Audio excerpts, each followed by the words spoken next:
Salam hangat rekan-rekan semua. Bagi Anda yang Twitteran, silakan follow @bigmansirait.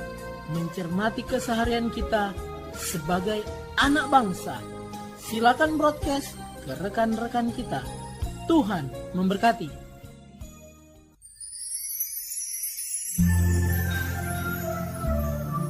Salam sejahtera para pendengar yang terkasih. Selamat bertemu kembali dengan Yayasan Pelayanan Media Antioquia yang didirikan oleh Pendeta Bigman Sirait untuk melayani Tuhan Kepala Gereja melalui media. Untuk memperluas wawasan umat Tuhan, PAMA juga menerbitkan tabloid Kristen Reformata, Reformata Online, Reformata Audio Streaming. Juga tersedia buku-buku karya Pendeta Bigman Sirait dan ratusan CD khotbah. Doakan dan ikutilah pelayanan PAMA di radio, di berbagai kota, dan pelayanan televisi di Indovision, Live Channel, Cablevision, Family Channel. Untuk informasi lebih lengkap, klik www.reformata.com, www.reformata.com, www.reformata.com. Kini tibalah saatnya kita akan menikmati kebenaran firman Tuhan bersama Pendeta Bigman Sirait. Selamat mendengarkan, Tuhan memberkati. Salam sejahtera saudara yang kekasih di dalam nama Tuhan Yesus Kristus. Kembali kita bertemu di dalam perenungan kita akan firman Tuhan. Mari kita memperhatikan apa yang dikatakan Alkitab di dalam Titus pasal yang ketiga. Titus pasal 3 ayat 1 sampai 7. Tentang bagaimana hidup yang terus-menerus diperbaharui dan firman itu akan menuntun kita. Demikian firman Tuhan, Titus pasal 3 ayat 1 dan 7. Ingatkanlah mereka supaya mereka tunduk pada pemerintah dan orang-orang yang berkuasa, taat dan siap untuk melakukan pekerjaan yang baik. Janganlah mereka memfitnah, janganlah mereka bertengkar, hendaklah mereka selalu ramah dan bersikap lemah lembut terhadap semua orang. Karena dahulu kita juga hidup dalam kejahilan, tidak taat, sesat, menjadi hamba berbagai-bagai nafsu dan keinginan, hidup dalam kejahatan dan kedengkian, keji, saling membenci. Tetapi ketika nyata kemurahan Allah, juru selamat kita, dan kasih-Nya kepada manusia, pada waktu itu Dia telah menyelamatkan kita, bukan karena perbuatan baik yang telah kita lakukan, tetapi karena rahmat-Nya oleh pemandian, kelahiran kembali, dan oleh pembaharuan yang dikerjakan oleh Roh Kudus, yang sudah dilimpahkannya kepada kita oleh Yesus Kristus, juru selamat kita. Supaya kita sebagai orang yang dibenarkan oleh kasih karunia-Nya berhak menerima hidup yang kekal sesuai dengan pengharapan kita. Saudara-saudaraku yang dikasihi oleh Tuhan Yesus Kristus, pada waktu kita merenungkan firman Tuhan di dalam bagian ini, bagaimana kita melihat dan bagaimana kita belajar tentang kebenaran, dan bagaimana kita melewati hari-hari kita di dalam menjalani apa yang menjadi kehendak Tuhan kita.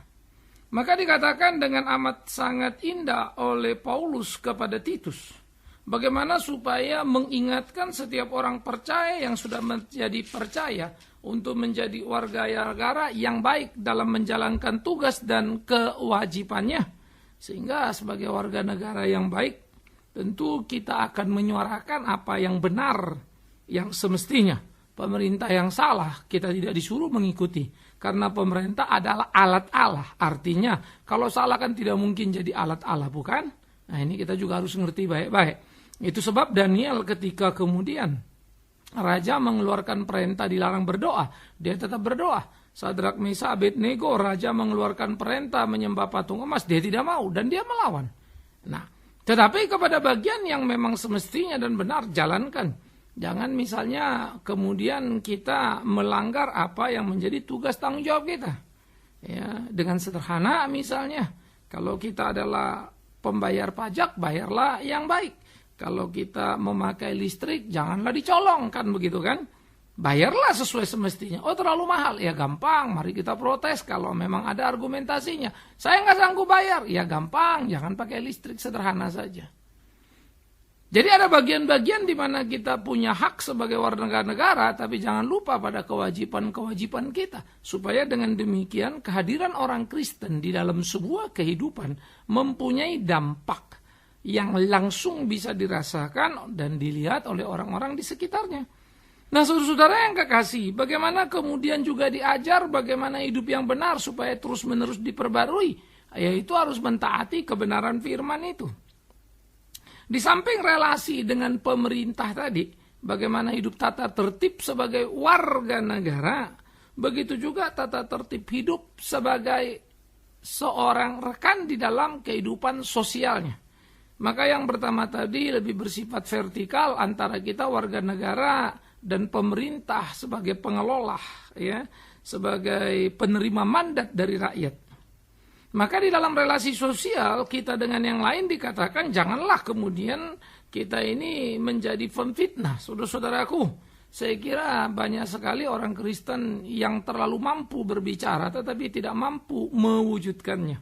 Sehingga mereka menjadi orang-orang yang kerjanya hanya memfitnah dan memfitnah. Kemudian bagaimana mereka bertengkar, ya? Jangan mereka bertengkar dikatakan. Hendaklah mereka selalu ramah dan bersikap lemah lembut terhadap semua orang. Nah ini menjadi perhatian kita yang sangat penting. Bagaimana harus selalu ramah, bersikap lemah lembut, begitu ya, terhadap semua orang. Nah sikap-sikap ini penting untuk dilakoni, penting untuk dijalani dalam hidup keseharian kita. Nah bagaimana mengerjakan itu dan bagaimana mewujudkan itu. Supaya dengan demikian, ya, hidup kita menjadi hidup yang berkenan kepada Tuhan, menjalani apa yang menjadi ketetapan-ketetapan yang dikerjakan oleh Tuhan. Ini menjadi pemikiran serius kita, bagaimana harus kita mengerjakannya dan bagaimana kita menggarapnya, ya. Ini menjadi harus pemikiran-pemikiran yang kita selesaikan dalam kehidupan sosial kita. Bagaimana kita tidak menjadi pemfitnah, bagaimana tidak bertengkar, ya. Bagaimana mereka harus, bagaimana kita itu dikatakan ramah, lemah lembut terhadap semua orang. Sehingga kehidupan sosial kita sebagai masyarakat adalah satu kehidupan yang berinteraksi dengan yang lainnya dan tidak menjadi penyebab masalah di kehidupan kesehariannya. Tapi bagaimana kita menjalani hari-hari kita di dalam kebenaran dan kesungguhan, di dalam mengerjakan apa yang menjadi kehendak Tuhan. Nah ini menjadi pemikiran-pemikiran penting yang perlu untuk kita kerjakan, saudaraku yang kekasih. Ya, bagaimana harus kita menggarap itu. Maka dikatakan betapa pentingnya sikap hidup orang percaya di dalam hidup sosialnya sebagai seorang anggota masyarakat, supaya kemudian dia tidak menjadi batu sandungan. Sebaliknya, ia menjadi berkat bagi sesamanya. Sebaliknya, ia bisa hidup dalam prinsip kebenaran yang semestinya. Nah inilah yang harusnya kita tumbuh kembangkan dalam hidup keimanan kita.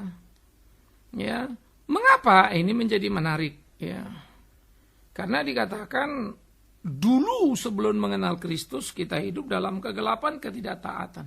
Nah kalau sudah mengenal Kristus jangan lagi dong kedengkian, kejahatan, kekejian masih ada. Seharusnya lah kita berpindah dari hidup salah itu ke hidup yang benar itu. Sehingga dengan demikian hidup kita menjadi hidup yang benar di hadapan Tuhan. Nah ini perlu. Ini penting. Nah jadi di dalam bagian-bagian ini, ya, supaya kita tahu betul melakukan apa yang menjadi kehendak Tuhan itu, supaya kita tahu betul bagaimana menjalani hari-hari yang Tuhan kehendaki itu, sehingga di dalamnya sungguh nama Tuhan yang dipermuliakan, nama Tuhan yang ditinggikan. Nah ini menjadi bagian yang penting. Sehingga di dalam kehidupan keseharian kita tidak menjadi salah. Kita tidak melanggar ketetapan-ketetapan yang Allah sudah tetapkan bagi kita. Kita tidak menjadi salah dalam keseharian kita. Nah inilah yang harusnya dikerjakan oleh tiap orang percaya dan bagaimana mereka menjalani kehidupannya. Nah jadi saudara-saudara yang dikasihi oleh Tuhan Yesus Kristus, perlu dipikirkan, perlu direnungkan, perlu dipahami sepenuhnya. Bagaimana supaya orang Kristen sadar betul hidup dulu yang salah. Kalau memang sudah bertobat, jangan lagi jadi sama. Kalau sama, artinya kan tidak bertobat. Nah, oleh karena itulah mereka harus berubah dalam perilakunya dan terus-menerus diperbarui supaya makin hari makin baik. Baik di dalam relasi dia sebagai warga negara dengan pemerintah, baik di dalam relasi dia dengan sesama sebagai anggota masyarakat. Sehingga kehidupan orang Kristen jadi kehidupan yang tertib, bermutu di lingkungan di mana ada dan mudah dikenali. Karena dia menjadi orang-orang yang betul-betul menyuarakan kebenaran tanpa pernah mengalami ketakutan. Dan saya pikir ini jadi sangat penting. Bagaimana untuk kita menyuarakan kebenaran itu dan bagaimana kita untuk menggarap dan mengerjakan itu. Nah, inilah yang harusnya dikerjakan oleh seluruh kehidupan orang percaya dan bagaimana kita menjalani hari-hari itu di dalam takut akan Tuhan itu. Nah, saudara-saudaraku yang dikasihi oleh Tuhan Yesus Kristus. Perenungan ini saya pikir menjadi penting untuk kita lakoni dalam hidup kita dan bagaimana kita mewujudkannya dalam keseharian kita. Sehingga kita betul-betul menjadi seorang yang bersikap matang dalam hidup keimanan kita. Bagaimana kita melakukan dan bukan berjalan pada arah yang salah. Nah, ini yang mestinya kita pikirkan. Nah, jadi saudara-saudara yang dikasihi oleh Tuhan Yesus Kristus, marilah kita memperhatikan dan marilah kita sungguh-sungguh memikirkan segala sesuatu apa yang sudah dikerjakan oleh Tuhan dengan mengingat. Nah, ini menarik. Bagaimana Paulus mengajak kita dengan mengingat apa? Dengan mengingat bahwa kemurahan Allah, juru selamat kita, dan kasih-Nya kepada manusia sudah dinyatakan pada waktu Dia menyelamatkan kita di dalam Kristus. Nah, oleh karena itulah apa yang sudah dilakukannya, supaya sungguh-sungguh menghidupi kehidupan kita dan kita hidup di dalamnya, tidak lari daripadanya. Supaya kita bisa hidup melakukan apa yang menjadi kehendak-Nya, karena Dia sudah lebih dulu mengerjakannya kepada kita. Saya pikir ini logika yang sangat sederhana, bukan? Karena kita dituntut untuk hidup benar. Karena apa? Karena memang sudah semestinya sebagai anak manusia, bukan harus benar. Apalagi karena kita sudah dibenarkan oleh Kristus itu. Ya, perhatikan, sudah seharusnya manusia hidup di dalam kehidupan sebagai anggota masyarakat, dalam kehidupan sebagai rakyat itu benar. Itu kan sudah semestinya ya. Apalagi kan begitu. Apalagi kalau kita orang percaya. Karena itu orang percaya harusnya merasa malu kalau sampai ada orang yang disebut tidak Kristen, dia tidak kenal Yesus, tapi hidupnya lebih baik dari kita. Malu atuh. Karena sejatinya itu tidak boleh. Karena proses pembaruan yang terus-menerus dikerjakan oleh Tuhan dalam hidup kita harus tampak nyata. Kalau memang kita orang yang sudah bertobat. Kalau memang kita orang yang benar. Kalau memang kita berjalan di jalan Tuhan. Ya.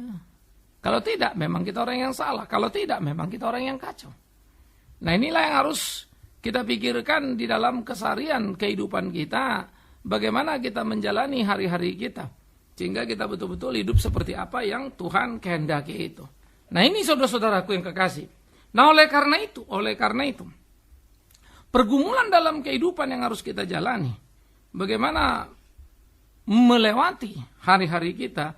Bagaimana menjalani prinsip kebenaran yang harus kita jalani harus menjadi benar dalam apa yang menjadi kehendak Tuhan. Nah, saya pikir inilah yang harus kita pikirkan bersama.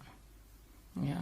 Sehingga di dalam bagian seperti ini, bagaimana seharusnya kita mengerjakan apa yang menjadi prinsip kebenaran, harusnya kita bertanggung jawab penuh.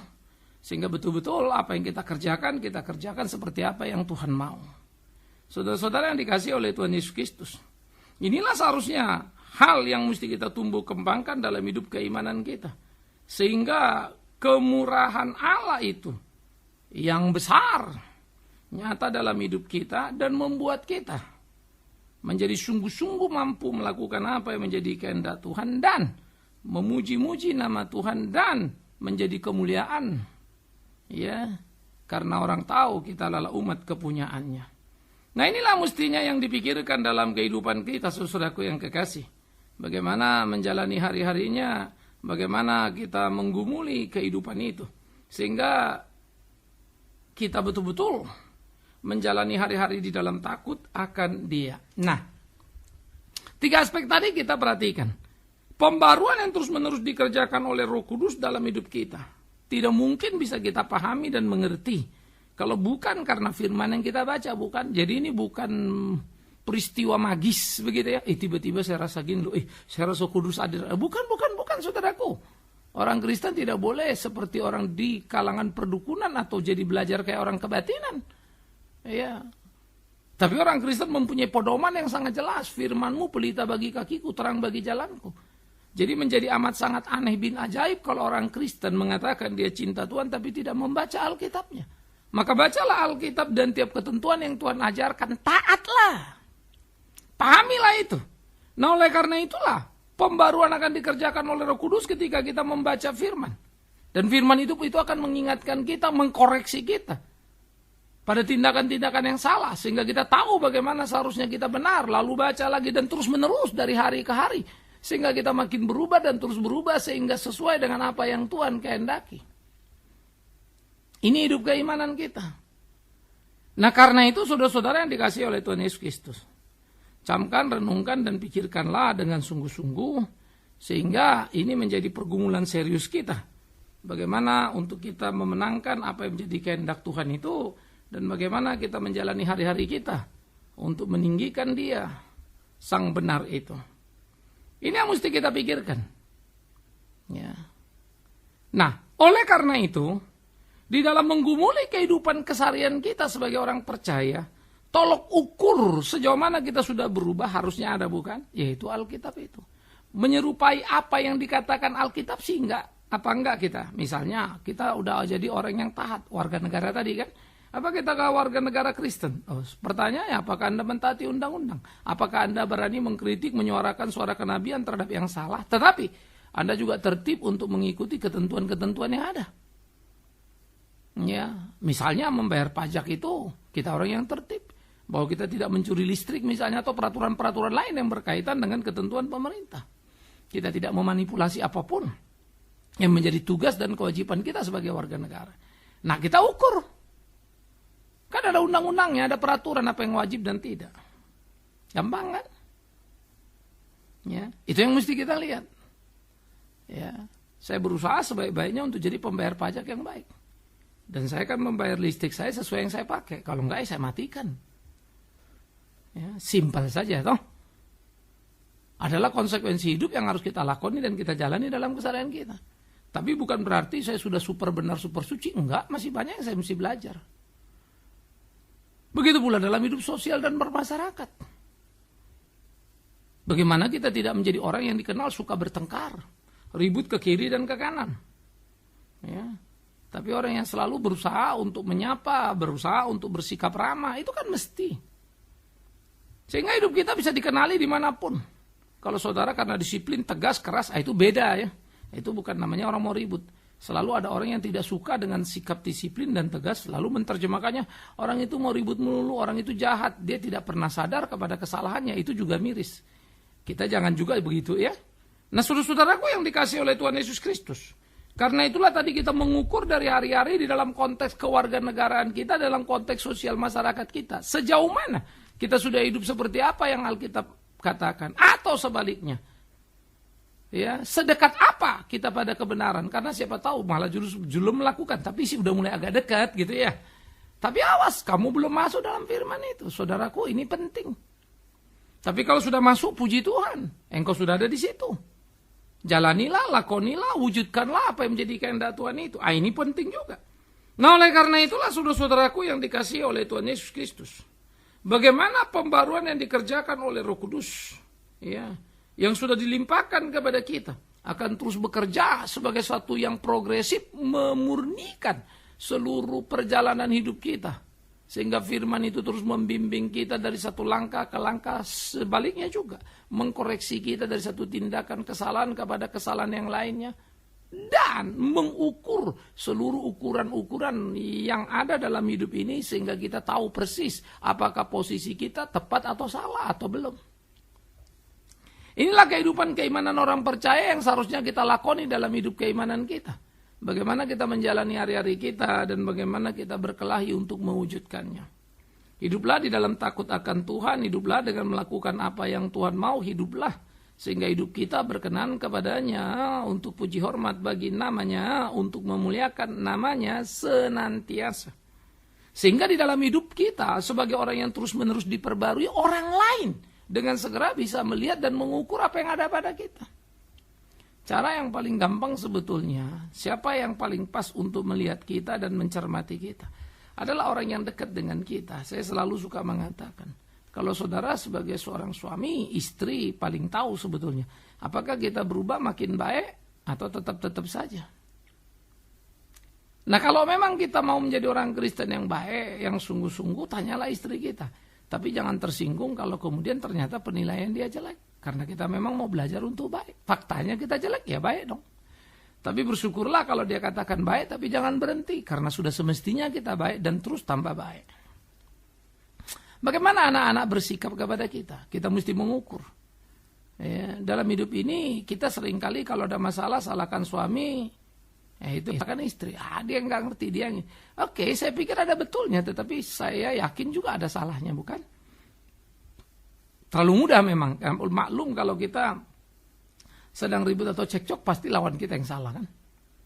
Tanpa mau melihat kebenaran, pada ternyata kita yang salah. Begitu juga kita dengan anak dan sebaliknya. Bagaimana kita mau mengukur itu dan melihat itu. Dan itu akan tampak dalam pergaulan bermasyarakat kita. Orang sekitar juga akan tahu siapa kita dan memberi penilaian, bukan? Mana bisa dibohongin itu, saudara-saudaraku? Ya. Oleh karena itu, kita tidak perlu propaganda untuk mengatakan kita baik. Karena orang di sekitar kita lah yang mengatakan kita baik atau tidak. Jangan propagandakan saya orang Kristen yang cinta Tuhan, omong kosong besar itu. Karena itu tidak bisa diucap teriakan, tapi bagaimana dilakoni dalam keseharian. Inilah seharusnya yang dipikirkan oleh tiap orang percaya dalam hidup keimanannya, di pergumulannya, di kesehariannya, supaya hidupnya menjadi hidup yang diperkenan dan memperkenan hati Tuhan. Nah, inilah jalan hidup kita yang terus kita jalani. Sehingga dengan demikian, saudara-saudaraku, dari hari ke hari makin tampaklah perubahan, makin nyatalah kita diperbarui. Makin bersukacitalah istri kita atau suami kita, anak kita atau orang tua kita. Karena merasakan perubahan yang ada pada diri kita. Dan akibatnya tentunya kita makin juga hidup penuh dengan kebahagiaan. Karena relasi kita membaik ke kiri dan ke kanan. Karena harinya penerimaan orang terhadap kita sangat menyenangkan. Karena orang pun akan makin ramah kepada kita, bukan? Bahwa orang sudah percaya kepada kita dan menghargai kita, mereka akan memberikan nilai yang tinggi. Dan bagaimana harus menjalani hari-hari itu. Nah, inilah mestinya yang kita lakoni dalam hidup keimanan kita. Bagaimana kita berkelahi dalam pergumulan dan keseharian. Sehingga semua yang kita kerjakan dalam terang firman itu. Dan ini harus menjadi kebahagiaan, kebanggaan kepada kita. Sehingga di dalam hidup itu kita sungguh-sungguh memuliakan namanya. Dan kita meninggikan dia senantiasa. Dan hidup kita hanya untuk puji hormat bagi nama Tuhan itu. Nah, inilah yang harusnya kita pikirkan. Dan ini yang harusnya kita lakoni. Ya. Jadi ini menjadi bagian-bagian yang harus dikerjakan. Dan harus menjadi bagian yang diwujudkan dalam hidup keimanan kita sebagai orang percaya. Bagaimana kita menjalani itu dan mewujudkan itu dalam kehidupan kita. Ya. Nah, marilah kita jalankan, marilah kita pikirkan, marilah kita renungkan. Sehingga sungguh-sungguh ini menjadi bagian yang penting. Ya.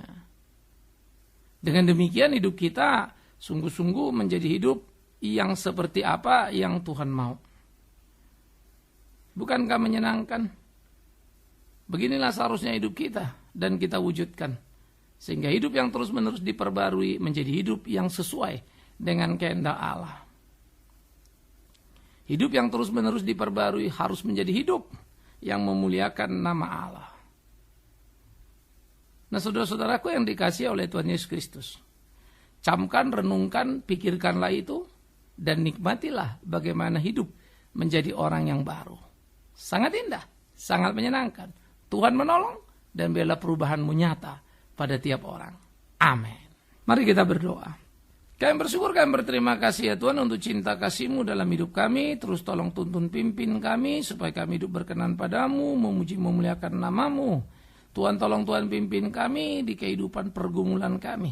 Dan kami mau menyerahkan segenap hidup kami supaya terus menerus mengalami pembaruan seperti apa yang Tuhan kehendaki. Dan kami boleh menjadi kesaksian bagi banyak orang di sekitar ini, di kehidupan ini.